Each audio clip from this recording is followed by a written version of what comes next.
Sean Baker's cutting comedy drama Anora now looks to be in with a great chance of taking home the biggest prize of the night at the 2025 Academy Awards. The small indie movie made with a relatively tiny $6 million budget will be causing a massive upset if it beats bigger films like The Brutalist, Conclave and Emilia Perez to the Best Picture Oscar this year. Yet, Anora is now odds-on favorite to win. If it does so, it'll achieve a historic double that only other movie in the past 69 years has managed.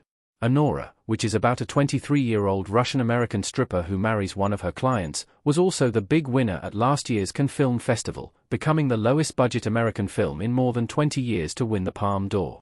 The movie would achieve something even more spectacular if it adds the Best Picture statuette to the main prize at Cannes. Since the end of Hollywood's golden age, only Bong Joon-ho's masterpiece Parasite has managed to win both the Palme d'Or and the Academy Award for Best Picture. Anora would be the fourth film to win both Cannes Palme d'Or and Best Picture at the Oscars.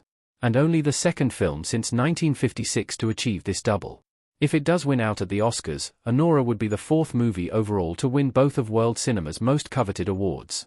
Before Parasite, we have to go all the way back to 1956 for the previous movie to achieve this extraordinary feat. That movie was Marty, a social drama starring Ernest Borgnine, which like Anora is set in a migrant community in New York.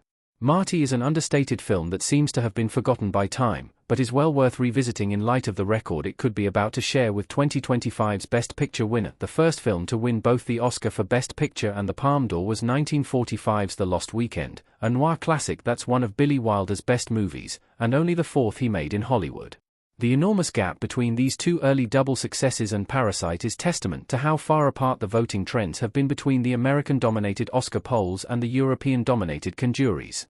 A double win for Anora this March could indicate that things are beginning to change. Parasite and Anora could signal the start of a new Oscars trend. They could be a sign that Oscars voters are starting to see eye to eye with Cannes judges.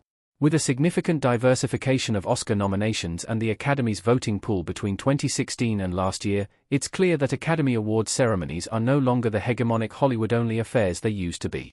If Anora does indeed become the fourth movie to win both the Palme d'Or and Best Picture, it could signal the start of a new trend, in which the big prize at Cannes becomes a factor in the big prize at the Oscars. In that scenario, Parasite and Anora will have both achieved in the space of 5 years what no film before them achieved in almost 70 years. It's clear that industry trends in Hollywood and in continental Europe are moving closer together, as the cinema industry becomes more integrated on a global scale. What's more, with the clout of big streaming platforms able to transcend national boundaries in ways that the movie and TV industries were previously incapable of doing, audience tastes are becoming more international than ever before. Cannes and the Oscars seem to be acknowledging these changes, and acknowledging each other in the process.